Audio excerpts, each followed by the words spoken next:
Nā i rongo rā tātou katoa i te kōrero nei, i roto i te pūrongo a Eruera Rerekura, ara toru te kau mā whā irakati ono miliona tāra, te rahi o te pūtea, hei amoti toko ake i te reo Māori. He wāhanga o taua pūtea, ka haere ki ngā mahi whakatū i te rōpū te mā tāwai.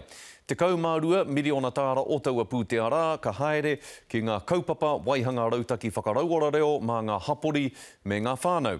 Nō reira, e mihi ana te tāhuhu rangapū o mua o te taurewhiri te reo Māori a Hāmi Piripi ki te kāwanatanga o tira ki te minita whakawhanake Māori ki a te Ururoa Flevel.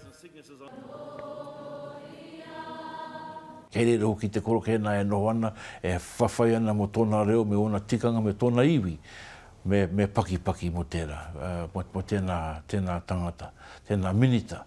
Nā nui ki te atu te hihurahi ki e noho tahi ai me te tōranga pūnahina ranei. Neki atu i te tekau miliona tāre e haere ana kia whakaata Māori, kia whānui ake ai te mātakitaki hia ona e te Maria.